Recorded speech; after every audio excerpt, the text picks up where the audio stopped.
un peu plus élevé que toi, quoi. Non, parce que là, ça... Qu'est-ce que je te dise? Je perds pas mon temps à discuter avec des trollers comme toi. Juste, comme d'habitude, disparais de ma chaîne et va ailleurs faire ton imbécile, quoi.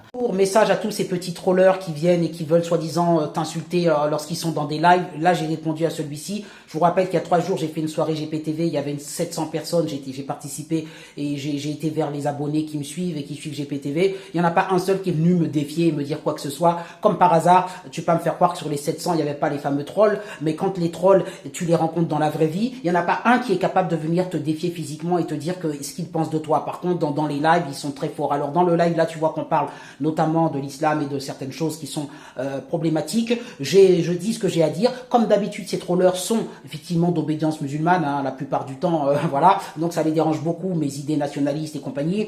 Ils sont pour nier la réalité quand j'explique que Bagayoko, c'est une calamité en France et on est très mal avec ce type de... et que la ville de Grenoble est tombée, Lyon, Bordeaux, Nantes, toutes ces villes sont tombées, Saint-Denis, qu'on a d'énormes problèmes et que toutes les questions qu'on se pose pour les horaires aménagés pour les piscines, pour le halal, pour le Five Guys ou le McDo et toutes ces questions-là, eh bien on ne se serait pas posé si Jean-Marie Le Pen était passé au pouvoir. C'est une réalité. Tous les nœuds au cerveau que nous faisons depuis pour tant de sujets de laïcité se posaient pas il y a 30 ans, tout simplement parce qu'on nous avait averti que ça se poserait si on n'arrivait pas à stopper le flux migratoire. Donc tout ça, moi je suis là pour dire la vérité, strikez-moi, mais bon, tous ces trollers, j'ai déjà la censure de TikTok, tout le monde YouTube, tout ça, on me censure, il faut pas dire des choses, mais moi je suis authentique, je m'en fiche complètement. Ici, on discute de sujets profonds et sérieux avec des gens intelligents, hein. Nous, on est plus doux, mais c'est que j'ai pas eu le temps de lire. Ah, merci Alison, tu m'envoies un petit cœur. Je sais pas ce que ça veut dire quand on m'envoie un cœur, ça veut dire qu'on aime bien. Et quant à toi, petit troll qui vient là pour essayer de me... qu'est-ce que tu veux? J'ai rien à te dire.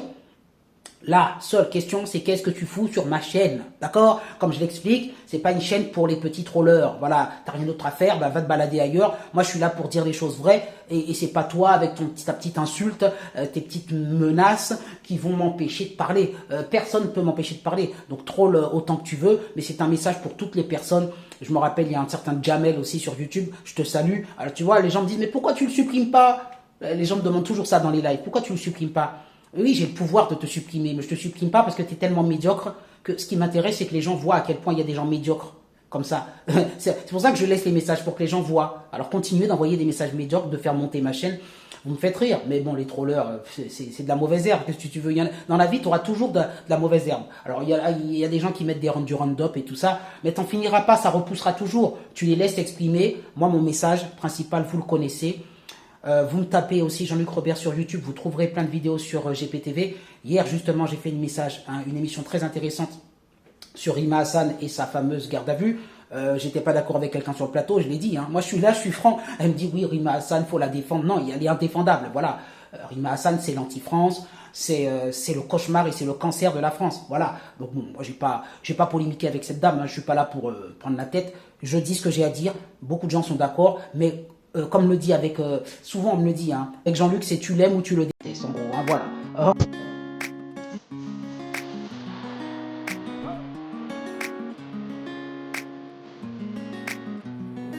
Avec les mollahs iraniens, Trump réagit pour essayer de faire cesser ça, et j'abonde dans le sens de ce que dit JP, peu importe de ce que Trump il est, moi je dis qu'il est souvent immature et tout, il a des défauts, mais il y a un truc qui est sûr, c'est qu'il veut sauver l'Occident, et une chose qui est sûre, c'est que Trump, beaucoup de gens l'adorent pour avoir sauvé notamment les personnes qui sont victimes. Je te rappelle qu'il y avait 30 000 à 40 ou à 50 000 sacs de couchage avec des cadavres dedans pour les Iraniens. Un masque récent qui est sans nom, et que quand tu t'appelles, moi j'ai un pote avec qui encore je fais de la musique qui est vénézuélien, il m'a dit mais mon Dieu, il est venu, il nous a enlevé Maduro. Maduro, ça faisait 40 ans qu'il persécutait ma famille. 40 ans que... tu te rends pas compte de ce que c'est un dictateur pendant 40 ans qui persécute. Maduro, on l'a pris, Trump l'a pris, il a dit, viens, on va te juger aux États-Unis. Les gens l'adorent pour ça. Les Iraniens, bon, même si encore une fois, ils sont pas sauvés, ils sont heureux de voir qu'à un moment donné, on essaie de faire quelque chose. Alors même, c'est pas encore, tout n'est pas parfait. La guerre, elle a tendance à durer, machin. Mais qu'est-ce qu'on attend? Qu'ils soient en train d'enrichir de l'uranium et de nous fabriquer une bombe et qu'ils nous la fassent exploser à la face, ou est-ce qu'à un moment donné, on va réagir? Parce qu'ils sont dans une logique, ces gens-là, de comme je t'ai dit, de guerre sainte, et ils sont prêts à se sacrifier pour aller voir leurs Oui. 72 ans. On me dit souvent ça. Moi, je suis pas là pour chercher à être aimé, être apprécié, essayer d'avoir un public. Ceux qui sont sur ma chaîne sont d'accord à 100% avec moi, et puis, enfin, en tout cas, à 80 et quelques pourcents, et puis, ou alors, certaines personnes me détestent parce qu'elles sont complètement en opposition. Mais en tout cas, moi, je reste fidèle à ma pensée. Et... Pour poursuivre, pour Oui. poursuivre ce que disait justement JP, si on prend par exemple la communauté musulmane qui va dire ça, qui va dénoncer ces colonisations, l'islam est bâti lui-même sur la colonisation. Bien Il est né sûr. en Arabie Saoudite et il a colonisé tout ce qu'il y avait autour, jusqu'au Maghreb.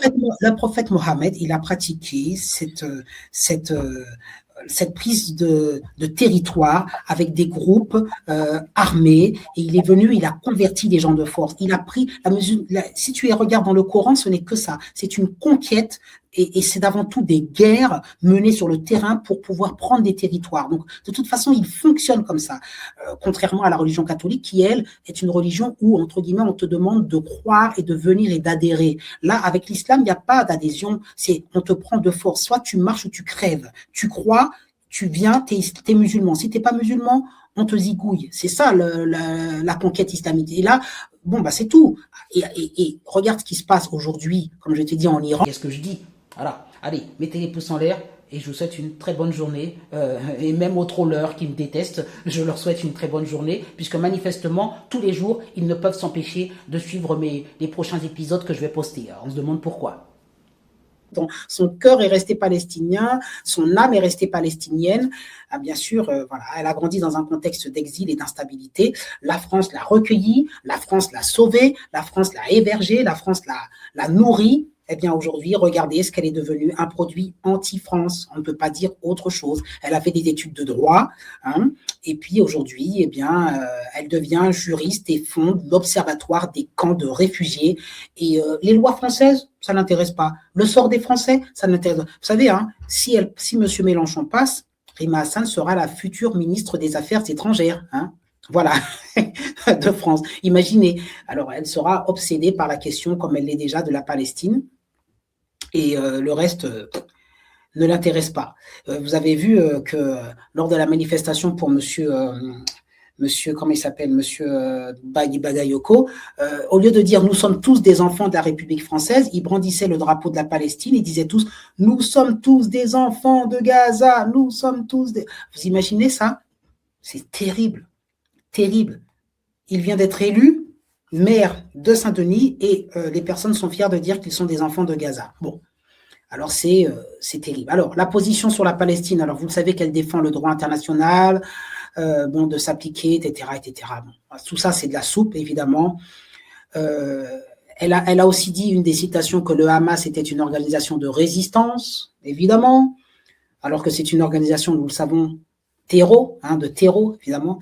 Et c'est une organisation de résistance légitime face à l'envahisseur, évidemment. Hein. Selon elle,